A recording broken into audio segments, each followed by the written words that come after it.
Vamos a dar principio a nuestro análisis de este 28 de mayo del año 2014. Me ganó, don Manuel. ¿Me lo repite la entrada, por favor? Sí, cómo no. Gracias. Ya. Vamos a dar inicio a nuestro análisis de este 28 de mayo del año 2014. En el marco internacional quisiera hacer referencia a tres notas que por su importancia vale la pena revisar, aunque sea rápidamente. La primera es la visita del Papa a Palestina, que marca sin duda una más de las expresiones de este pontífice que lo hace diferente de los anteriores. La actitud del Papa Francisco en su visita a Jerusalén es la actitud que recuerda a los israelíes que la Iglesia no reconoce la ocupación israelí de la ciudad de Jerusalén y que sigue reclamando lo que la ONU ha exigido a Israel e Israel no ha cumplido, que es la devolución de Israel a una fórmula de trato internacional en la que se respete esta ciudad, que es ciudad sagrada para los cristianos, para los judíos y para los musulmanes. El Papa se entrevistó con los principales representantes de las religiones cristianas que se encuentran presentes en el territorio de Palestina y concretamente en Jerusalén. Hubo un trato cordial y el Papa hizo un esfuerzo para tratar de lograr una mejor empatía entre el administrador que la Iglesia tiene en Jerusalén y que es el enlace con los otros grupos cristianos para el manejo de las peregrinaciones, la apertura de los templos, la atención a los problemas que se presentan. El Papa es consciente de que en los últimos años la postura de Israel con respecto al cristianismo se ha endurecido mucho en la ciudad de Jerusalén, que ha habido incidentes desagradables y que los israelíes adoptan una actitud frente a los cristianos muy semejante a la que adoptan los musulmanes, generándose así una doble tensión que hace que el administrador apostólico que tiene que hacer este trabajo tenga que manejar con muchísimo cuidado la relación con los otros grupos, porque con enorme facilidad se suscitan dificultades. El Papa ha tratado de señalar que el cristianismo tiene que reconciliarse, tiene que haber una forma de operación en la que todos se entiendan, y con una enorme sencillez estuvo platicando con los representantes de estas sociedades cristianas, algunas de las cuales tienen ya un larguísimo tiempo de tener casi el monopolio de las iglesias importantes de Jerusalén para su apertura y para el acceso al turismo. El Papa, desde el primer momento, destacó su intención de visitar Palestina. A diferencia de los pontífices anteriores que visitaron primero Israel y los israelitas los llevaron a visitar Palestina, el Papa Francisco fue primero a Palestina y en Palestina habló con la gente, habló con las personas que están padeciendo la problemática de este autoritarismo tan especial del Estado de Israel sobre la figura de los palestinos, y oyó el reclamo de la inestabilidad de la propiedad de la tierra, la creciente maniobra de formación de nuevas colonias de Israel en territorios de Palestina, de las confrontaciones constantes de parte de los israelíes sobre los palestinos. En fin, como había dicho ya en alguna ocasión el administrador apostólico de Jerusalén, uno está viendo un caso que parece inaudito: los israelíes tratando a los palestinos como los nazis trataron a los israelíes. Están repitiendo exactamente lo que les hicieron. Y eso es sumamente difícil de entender porque pues la experiencia terrible del Holocausto debería hacerles entender que no es ese el camino para resolver la problemática con los palestinos. El Papa hizo oración frente al muro que ha construido Israel para evitar el tránsito de los palestinos al territorio de los israelíes, y el Papa apoyó la mano en el muro mientras rezaba, y circunstancialmente había un grafiti en la pared que decía "Libertad a Palestina", que era como una especie de figura simbólica la que se formó con la imagen del Papa y esta leyenda, que desde luego al día siguiente fue manejada por la mayoría de la prensa como un dato que llamó la atención. El Papa se entrevistó también con Shimon Peres en el territorio de Israel y dialogó con él sobre la problemática de los israelíes. Los israelíes se quejan de que los palestinos son el grupo social más cercano a los terroristas de las líneas radicales, que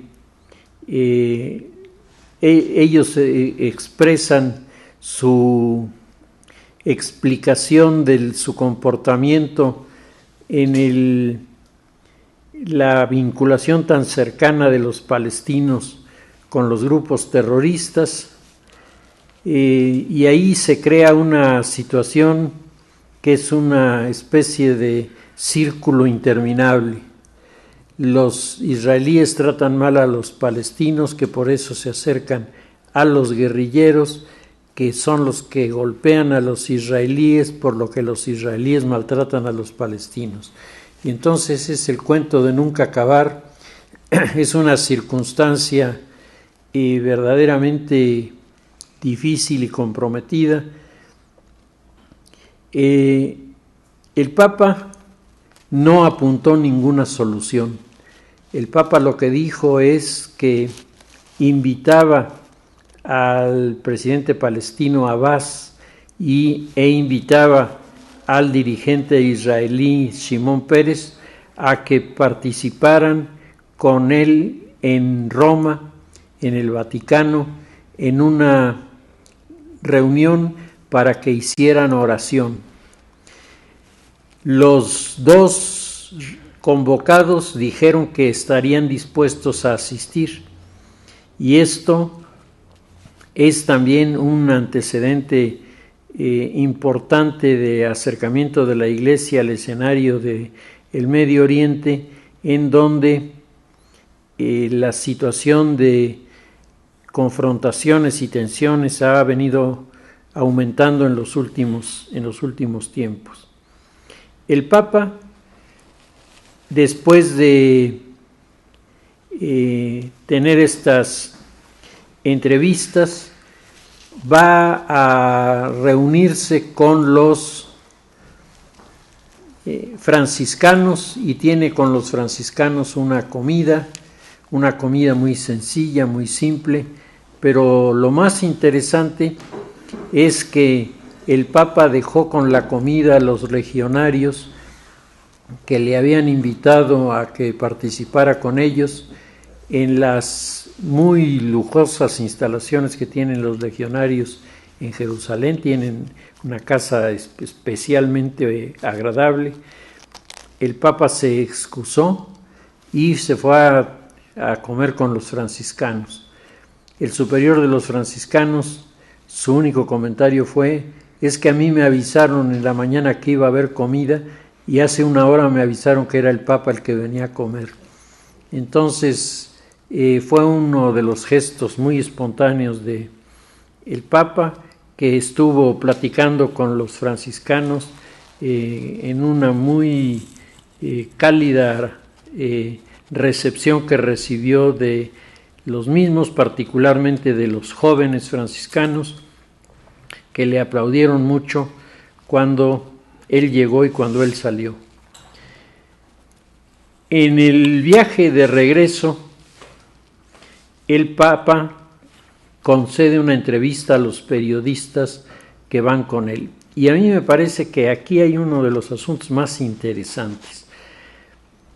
De repente, diferentes medios de comunicación comienzan a publicar notas en las que se pone en labios del Papa declaraciones que han generado todo tipo de comentarios.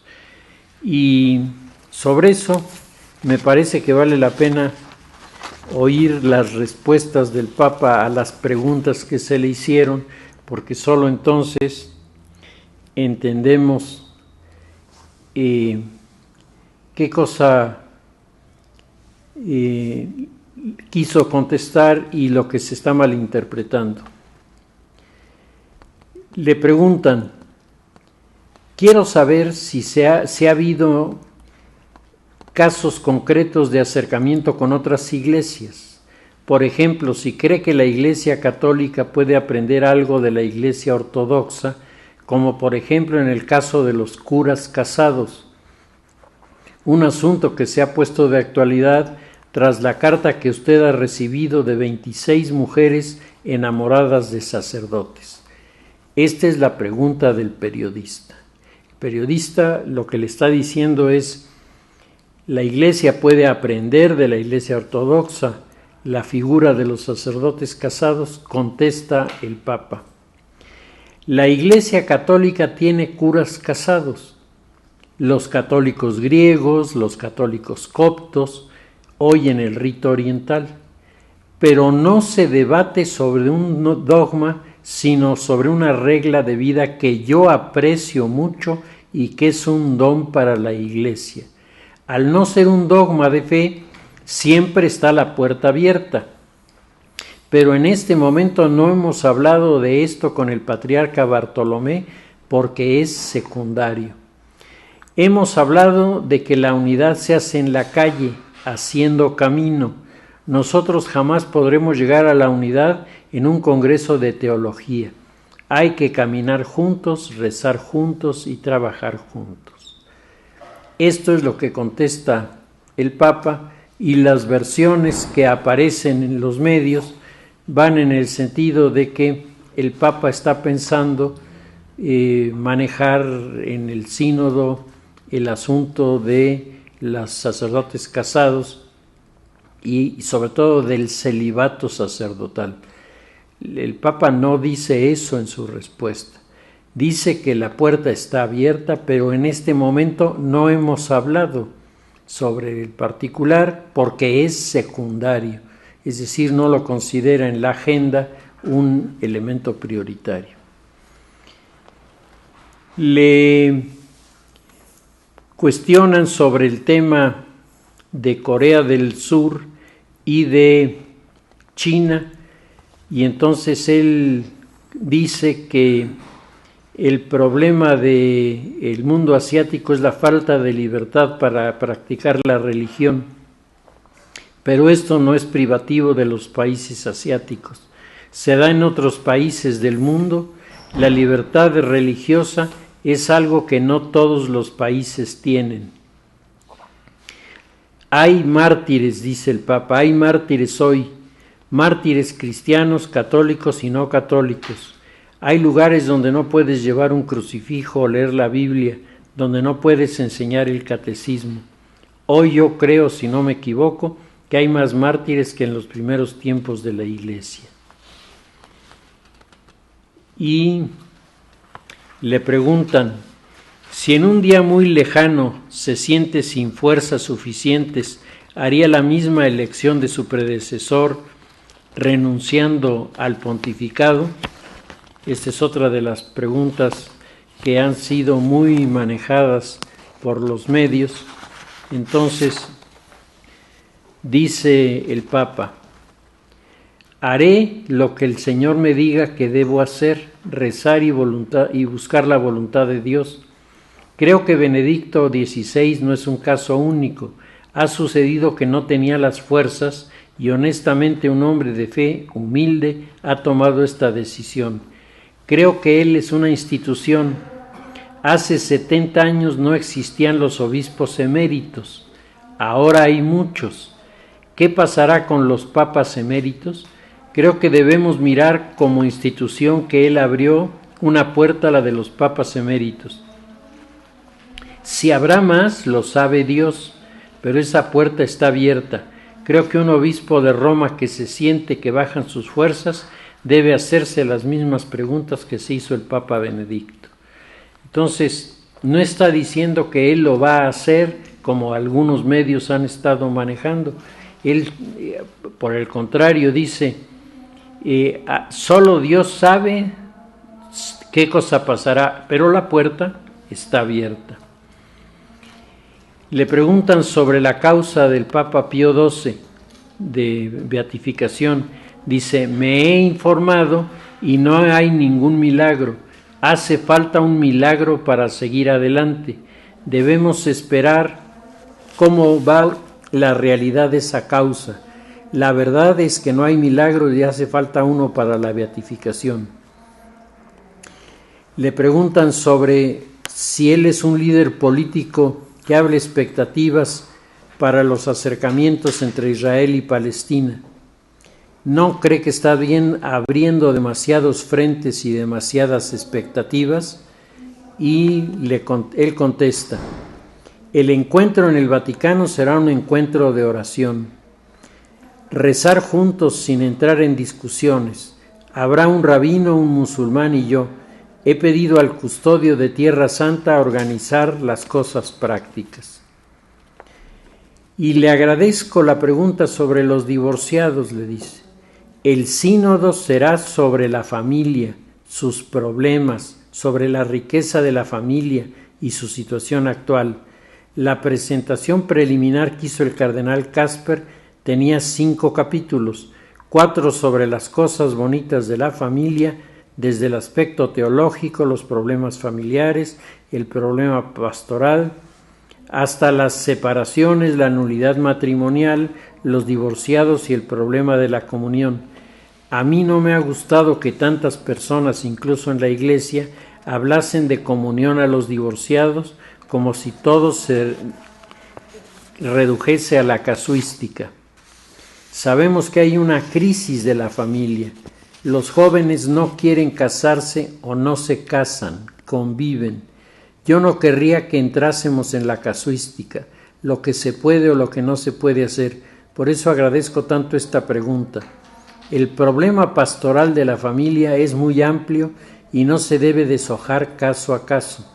Lo que el Papa Benedicto dijo 3 veces, una vez en el Alto Adigio, otra en Milán y otra en el consistorio, es que hay que estudiar los procedimientos de nulidad matrimonial, estudiar la fe con que una persona va al matrimonio y clarificar que los divorciados no nos son extraños. Muchas veces se les trata como si lo fuesen. Estoy seguro de que ha sido el Espíritu del Señor el que nos ha guiado a escoger este tema para el sínodo. La familia necesita mucha ayuda pastoral. Estas son las respuestas que el Papa explícitamente ha dado sobre las preguntas que le formularon los periodistas, y de inmediato el teléfono descompuesto comienza a funcionar, y entonces unos funcionarios lo interpretan de una manera, unos periodistas lo interpretan de la otra, y se crea una serie de opiniones que parecieran indicar que el Papa está rompiendo con todos los principios fundamentales de la Iglesia.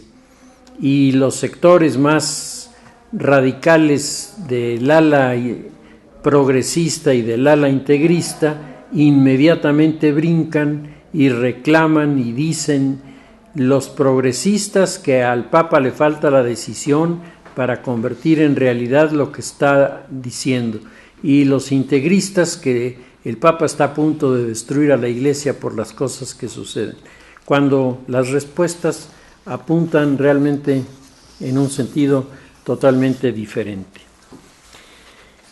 El siguiente tema en el campo internacional que quisiera mencionar es el golpe de Estado que se produce en Tailandia. El golpe de Estado que se produce en Tailandia es un golpe de Estado que lleva varios mensajes. En primer lugar, que en estos países asiáticos, Tailandia, Birmania, los países que han tenido durante mucho tiempo gobiernos militares, los gobiernos militares crean toda una serie de compromisos en diferentes sectores sociales que hacen que cuando ellos pierden en las elecciones puedan recuperar sin gran problema el poder a través de los golpes de Estado. Aquí habrá que ver el comportamiento de las Naciones Unidas, que han estado insistiendo en que el modelo político que debería ir creando raíces en el mundo es el democrático y no el de los golpes de Estado autoritario. Pero hay una segunda intención en el golpe de Estado. Quien resulta derrocada es una mujer, y esto habla de el espíritu machista que domina en el escenario del mundo asiático, en donde las mujeres juegan un papel relativamente secundario, y cuando entran en juego los intereses para desarrollar el modelo democrático y triunfa una mujer, los militares son los primeros en quitarla para que el mensaje sea muy preciso. Los que mandan son los militares, y nadie, y menos las mujeres, podrán generarles un problema. Pero el tercer mensaje es tal vez el más interesante.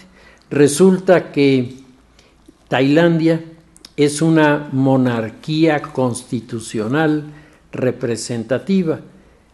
El rey de Tailandia es el principal promotor del golpe de Estado contra la primera ministra, porque el rey está en desacuerdo con que las mujeres tengan puestos de representación. Y entonces es un retrato de la democracia en el mundo asiático. Se crean las imágenes que hacen suponer al mundo occidental que los principios de la política del mundo occidental han sido aceptadas por el mundo asiático, y en el orden práctico se demuestra que siguen aferrados a los esquemas que han vivido de manera más tradicional, que son los esquemas de monarquías apoyadas en grupos militares, que son los que les dan soporte y atención. Las Naciones Unidas tendrán que hacer algún pronunciamiento al respecto, pero por lo pronto en Tailandia la primera ministra pasó 2 días en la cárcel.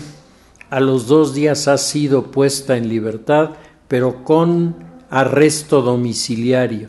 Es decir, no puede salir de la casa, no puede recibir prensa, no puede hacer declaraciones, pero no está en la cárcel.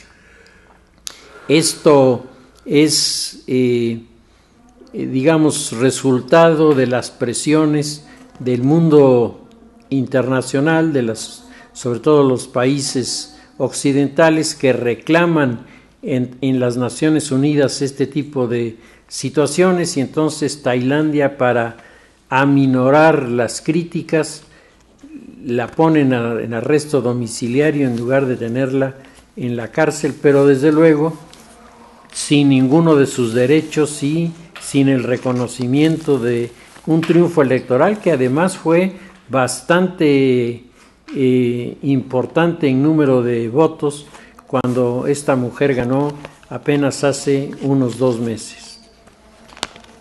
Y el tercer asunto que quisiera mencionar es el asunto de Ucrania, que cada vez se pone más difícil y complicado. Lo que comenzó como una protesta hecha por Vladimir Putin en el sentido de que Rusia había perdido territorios estratégicos en el Mar Negro que le eran necesarios para ordenar su política exterior, y esto llevó a la anexión de la península de la Crimea para Rusia. Lo que comenzó como un escenario en este sentido se ha convertido ahora en una especie de principio de guerra civil. Ya en los últimos 2 días ha habido enfrentamientos con armas. Primero hubo enfrentamientos a golpes entre los simpatizantes del nacionalismo ruso y los simpatizantes del nacionalismo ucraniano, y entonces esto se ha venido traduciendo en la aparición de grupos armados. Putin ha enviado unidades militares a la frontera de Ucrania, y los servicios de inteligencia de Rusia están trabajando con los núcleos que se han insurreccionado en el área de la ciudad de Donetsk. El Donetsk es, lo habíamos platicado ya en alguna otra ocasión, uno de los 3 grandes centros industriales que tiene Ucrania. Entonces, si los ucranianos pierden la Crimea, pierden Donetsk y pierden Odessa, automáticamente el poderío de Rusia se multiplica, mientras los ucranianos quedarán reducidos a meros espectadores de los acontecimientos. El primer ministro Putin ha hecho una conferencia en la que da algunos elementos que hacen ver que está actuando de acuerdo a ciertos criterios geopolíticos en sus decisiones. Dice el 24 de mayo Vladimir Putin: Estados Unidos y sus aliados europeos han dejado de dictar las normas mundiales.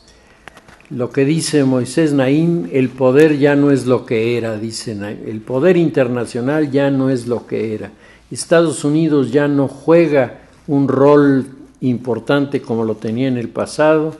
Las potencias europeas han perdido fuerza y representación delante de los órganos internacionales, y dice Putin, ya no vamos a seguir las normas que diga el mundo occidental. El modelo unipolar, dice, fracasó. Cada uno lo ve hoy, incluso aquellos que intentan, como de costumbre, conservar el monopolio, dictar las reglas del juego en la política, en el comercio y en la cultura, pero ya nadie les obedece. Políticos y sectores económicos de Rusia, como el energético, han sido sancionados por la crisis de Ucrania, dice, y esto es lo que ha provocado la aparición de un separatismo semejante al que se produjo en la Crimea. El miércoles anterior, Putin realizó un acercamiento histórico con China, con potencia con la que acordó venderle gas por $400 mil millones. No es evidente que las sanciones económicas utilizadas como instrumento de presión política tienen un efecto boomerang en los países que las aplicaron, dijo ayer Putin. Además, pese a que ha denunciado la ilegalidad de los comicios presidenciales de Ucrania, aseguró que respetará los resultados. Putin está entrando a dialogar con este círculo de políticos a nivel internacional que están tratando de encontrarle sentido a los acontecimientos que se están produciendo. Hay 3 autores de economía que han escrito textos en este momento que están provocando toda una serie de comentarios, particularmente uno de los profesores de economía en la Universidad de París ha publicado un libro, Marx en el siglo XXI, en el que él dice: yo no soy marxista ni trato de promover el marxismo, yo lo único que digo es que Marx tenía razón en algunos de los postulados que él había marcado, y uno de los más importantes en este momento es que se ha cumplido esa predicción de Marx en el sentido de que el mundo occidental capitalista está llegando a una etapa en la que el capitalismo está resultando de bajada, está perdiendo fuerza, y dice Marx: cuando esto ocurre en el mundo capitalista es que se prepara la llegada del mundo comunista. La mayoría de las personas no han leído a Marx y tienen la idea de que el marxismo supone la confrontación de los ricos contra los pobres nada más, y esto es parte del escenario, pero el gran marco que les sirve de referencia a esta lucha de pobres contra ricos, esta lucha del proletariado contra la burguesía, es el hecho de que está universalizado en el escenario donde esto se da el capitalismo, que después de haber triunfado entra en una etapa de deterioro. Otros 2 economistas han entrado a la discusión con el profesor de la Universidad de París, y uno de estos, de apellido Pliquet, dice: el problema que estamos viviendo hoy es un problema de desarrollo del capitalismo. Estoy de acuerdo, dice, en que el capitalismo ha atravesado por una etapa, sobre todo en los últimos años, sumamente difícil, pero hoy las cosas comienzan a ser diferentes. Y entonces él hace un planteamiento que llama la atención porque dice: la crítica que se hace sobre el capitalismo es en el sentido de que se abre cada vez más la brecha entre los que todo lo tienen o los que casi todo tienen y casi todo pueden, y entre los que casi nada tienen y casi nada pueden. Dice, pero esta es una observación dialéctica hecha desde la perspectiva de Marx, porque si se hace en la perspectiva de Adam Smith, nos vamos a encontrar con un fenómeno diferente. En primer lugar, nos vamos a encontrar con un hecho que nadie puede negar. De la aparición del capitalismo, que es el siglo finales del 17, principios del 18, de la aparición del capitalismo para acá, lo que podemos nosotros señalar es que ha venido creciendo la riqueza. Nunca las naciones habían tenido tanta riqueza como tienen ahora.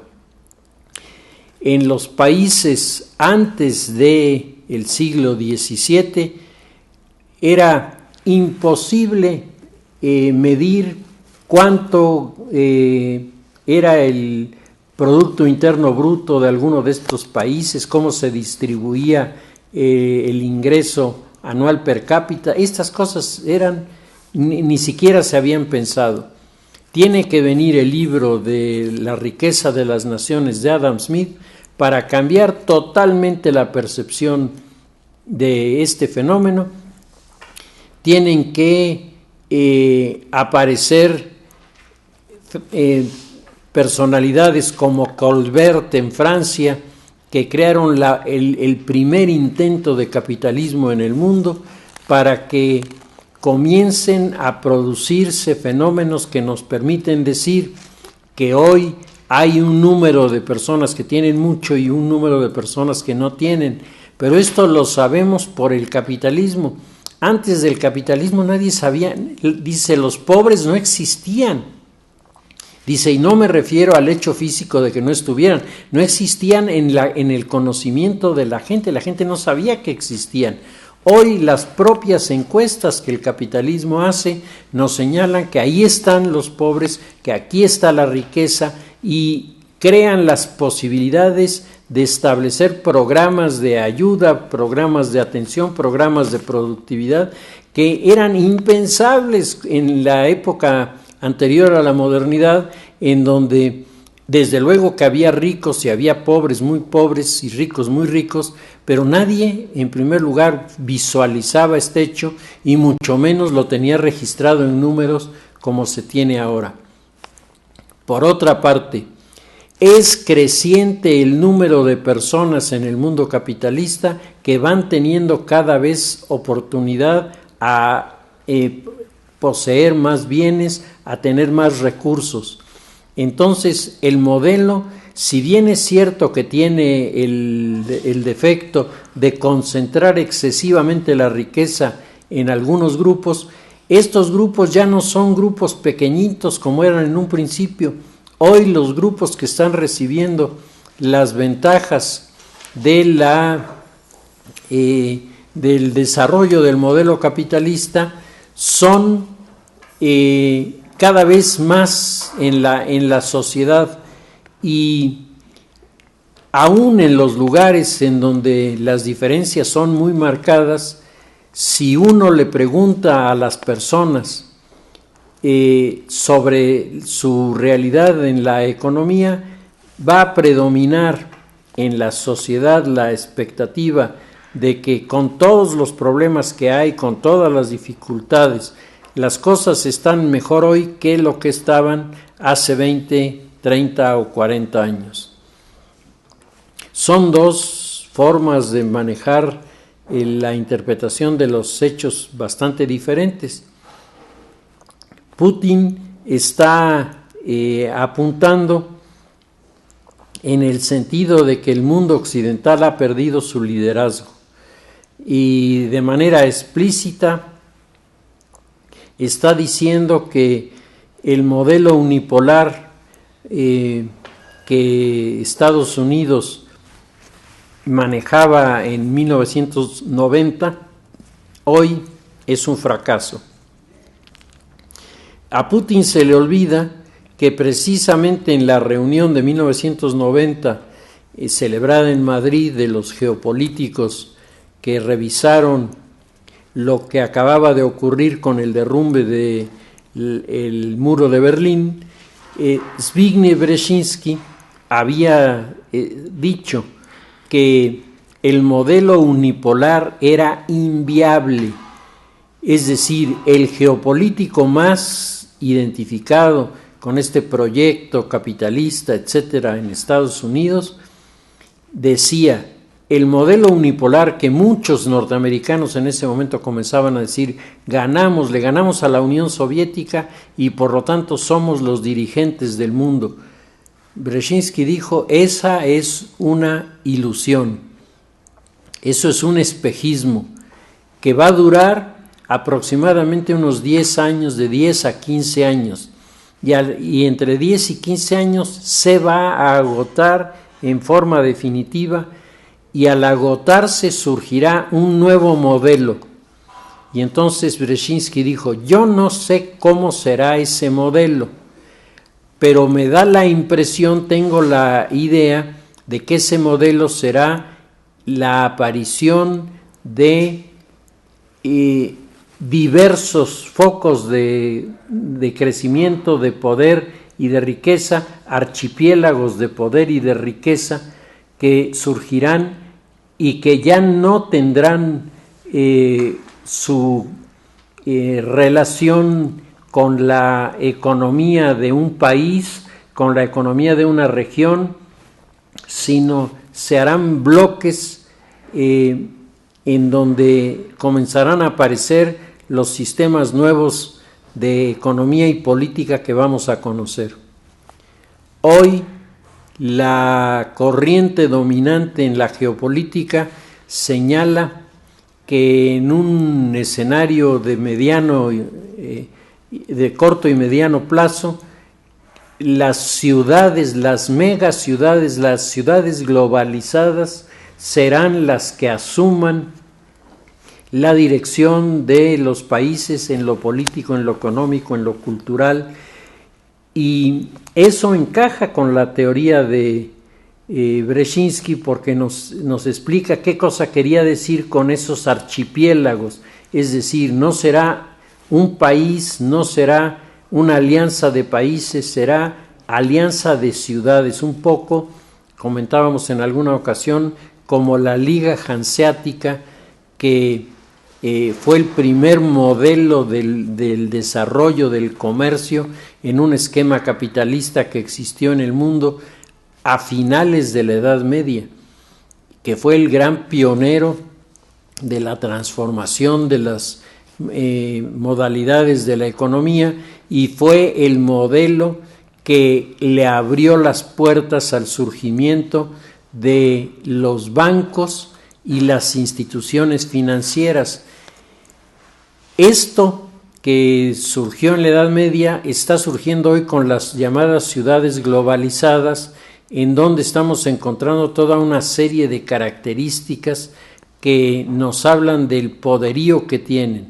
Algunas de estas ciudades, como las ciudades chinas, las 23 ciudades escaparate de China, con el eje principal que es Shanghái, al mero principio, y con el respaldo detrás de Macao y Hong Kong, que son las otras dos ciudades que se están potenciando enormemente y que tenían ya desde antes trato con el mundo occidental, porque Macao había sido colonia de los portugueses y Hong Kong de los ingleses. Ahora esta tripleta de ciudades más otras 20 que vienen detrás marcan en China este desafío de crecimiento, de desarrollo que tiene asombrado al mundo. Decíamos, los cubanos están construyendo la gran ciudad del Mariel, que piensan convertir en el eje del proyecto geopolítico del Caribe, mientras los pueblos del Cáucaso están pensando construir una gigantesca ciudad como construyeron en Dubái, como han construido los árabes en sus territorios, ciudades especiales para impactar en el marco mundial.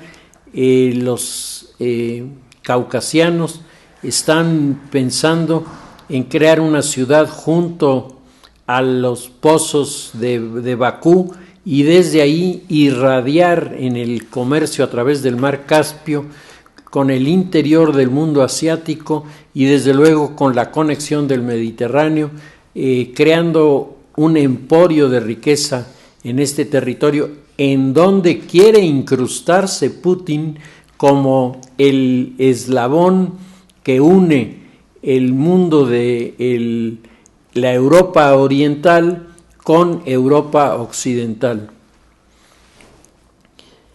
Y también se ha hecho realidad, ya lo habíamos comentado, la observación que hace Jacques Attali a Brzezinski cuando le dice, pues sí es verdad que todo indica que vamos a la creación de un modelo de archipiélagos de poder, pero estos archipiélagos estarán rodeados de un océano de miseria, y en ese océano de miseria las periferias rugirán de hambre y de sed.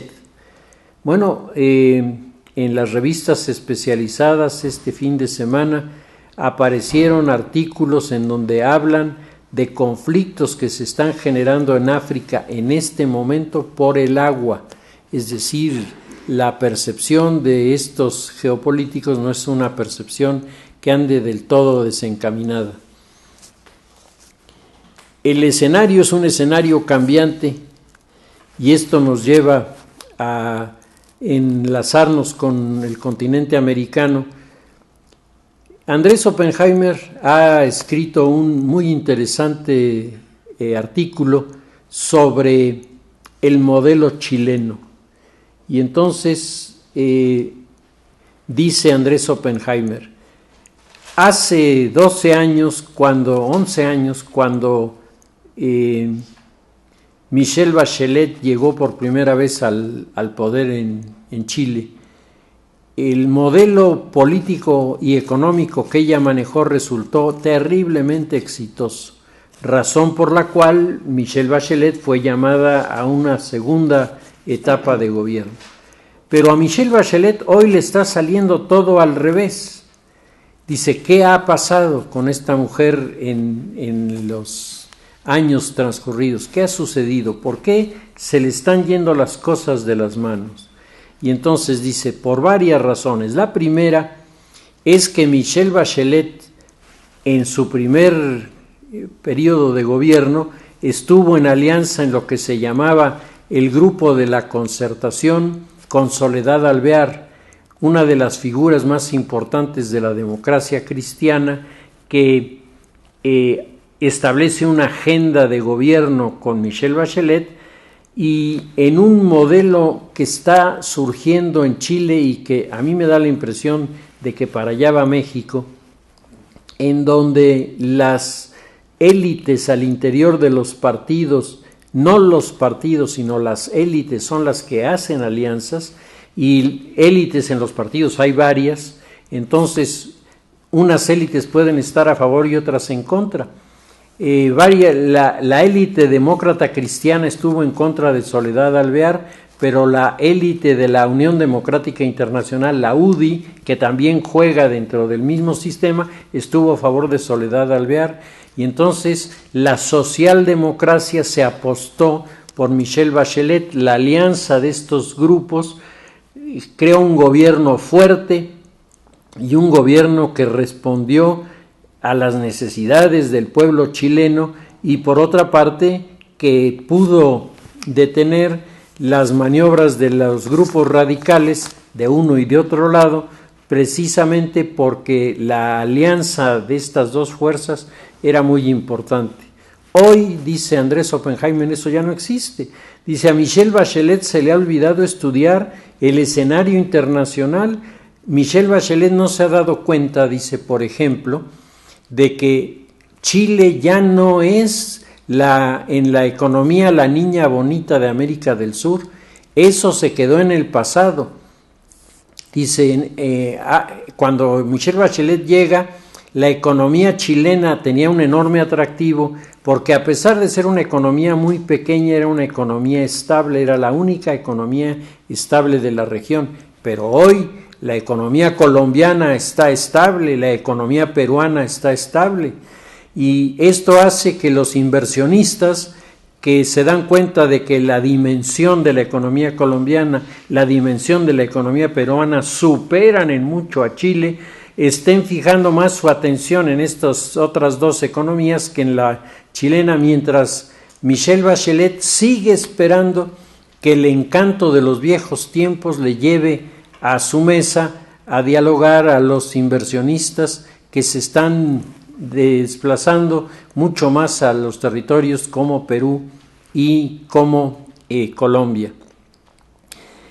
El escenario, dice Andrés Oppenheimer, está cambiando también en lo que se refiere a los mercados de los productos con los que trabaja, con los que está compitiendo Chile, y ahora hay una competencia muy grande que se ha abierto sobre los vinos, por ejemplo, los vinos chilenos, que son uno de los productos todavía hoy de mucha demanda hacia afuera, solo que si ustedes van a cualquier tienda de autoservicio y revisan la lista de vinos que nos están llegando, hay más vinos argentinos que vinos chilenos. Es decir, los argentinos están desarrollando una industria vitivinícola más productiva que la que tiene Chile, y comienzan a incorporarse productos vitivinícolas de el Brasil, que también quiere competir porque Brasil tiene variedades de uvas diferentes, cepas distintas, y por otro lado la tierra del Brasil le da a las cepas tradicionales un sabor que está resultando agradable para muchos, y entonces los escenarios comienzan a cambiar, y le dice Andrés Oppenheimer a Michelle Bachelet: está usted al principio de su gobierno, lo único que le hace falta es estudiar el entorno, porque el entorno está cambiando, y si uno no se da cuenta de lo que está cambiando el entorno, no tiene manera de poder salir adelante. Creo que esto nos conecta con nuestra economía, que ha recibido muy malos augurios en las últimas semanas, y ha tropezado fuertemente con esta resistencia de la sociedad y sobre todo los sectores empresariales a aceptar la reforma en el orden fiscal. Hay protestas muy serias por algunas de las decisiones en el marco de lo fiscal, y algunas de ellas me parece que son bastante fundadas, ¿no? Yo escuchaba ayer un alegato de los que están trabajando en fundaciones dedicadas a ayudar a la gente sin recursos, que se preguntan si ahora vamos a tener que pagar un impuesto especial para ayudar a la gente pobre, pues entonces vamos a dejar de ayudar a la gente pobre y a ver qué hace el gobierno con ellos. ¿Sí? Les vamos a poner a los ancianitos en la puerta de su casa y le vamos a decir: hasta aquí llegué porque tu modelo de impuestos me impide el seguir avanzando. Y así con 2,000 y tantas asociaciones que hay a nivel nacional que están dedicadas exclusivamente a atender a gente sin recursos. ¿Qué van a hacer si tienen que pagar impuestos sobre las aportaciones netas que les dan sus colaboradores? Simplemente los truenan. Se vuelve imposible de costear el servicio que se le da a esta gente, y entonces ¿qué? ¿El gobierno se va a hacer cargo? Si estas instituciones nacieron por la incapacidad de los gobiernos de atender a estas personas y ahora los gobiernos castigan a quienes ayudan en lugar de promover, estimular, premiar para que las cosas salgan mejor. El escenario mundial está cambiando de manera muy importante. Las soluciones a la vieja usanza no parecen ser la alternativa mejor y sin duda alguna el escenario y la problemática en el campo de la seguridad son para nuestro país uno de los puntos más delicados y de los disuasivos más serios que hay en lo que se refiere a las posibles inversiones que puedan llegar a nuestro país. Pues si les parece, dejamos nuestro análisis hasta aquí y continuaremos la semana próxima.